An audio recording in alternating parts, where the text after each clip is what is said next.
హౌతీలు ఒకవైపున యెమెన్ నుంచి 3 సముద్రాలలో దాడులు చేస్తున్నారు. ప్రపంచ వాణిజ్య నౌకల మీద దాడులు చేస్తుండడం, వాటికి రక్షణగా ఒకవైపున అమెరికా ఉంటానంటూ అమెరికా అక్కడ హౌతీ తీవ్రవాదుల మీద దాడి చేస్తూ 10 దేశాలతో కూడిన టాస్క్ ఫోర్స్ ఏర్పాటు చేద్దామనుకుంటే ఏ దేశము ముందుకు రాకపోవడం చూస్తున్నాం.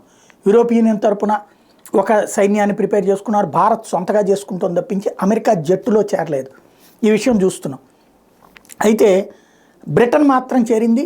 మొన్న మొదటిసారి అమెరికాతో కలిపి అటాక్స్లో పార్టిసిపేట్ చేసింది అనుకున్నాం. తర్వాత ఇప్పటికి 9వ 10వ అటాక్స్ చేసింది, కానీ మెయిన్ అటాక్స్ ఓన్లీ అమెరికా చేస్తుంది. బ్రిటన్ విమానాలు ఎస్కార్ట్గా నడుస్తున్నాయి. ఈ విషయం మీద ఒక సంచలనాత్మకమైనటువంటి కథను బ్రిటన్కే సంబంధించినటువంటి మీడియా అంతర్లీనంగా రాసుకొచ్చింది. బ్రిటన్ యుద్ధ నౌకలు ఏవైతే అక్కడ యెమెన్ దగ్గరికి వెళ్ళాయో వాళ్ళ దగ్గర ఆయుధాలు లేవట.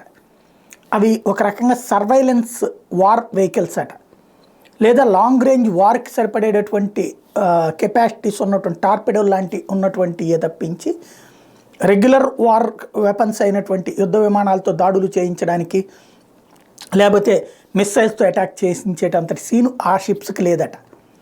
అవి కావాలి అంటే బ్రిటన్ నుంచి ఇప్పుడు 1000 కిలోమీటర్లు ప్రయాణించి అక్కడికి యుద్ధ విమానాలు వచ్చి చేరాలి ఆ షిప్స్ మీద. అందుకని ఓ రకంగా చెప్పాలంటే గుండు లేని తుపాకీ లాంటి షో అనమాట బ్రిటన్ చేస్తున్నటువంటిది. అక్కడ ఆయుధాలు లేకుండా నిలబడింది అమెరికాకి తోడుగా, అంతకుమించి మరేమి లేదు. మోరల్గా నిలబట్టని తప్పించి అన్నటువంటి విషయాన్ని, ఒక రహస్యాన్ని గుట్టు విప్పిని బ్రిటన్ మీడియా.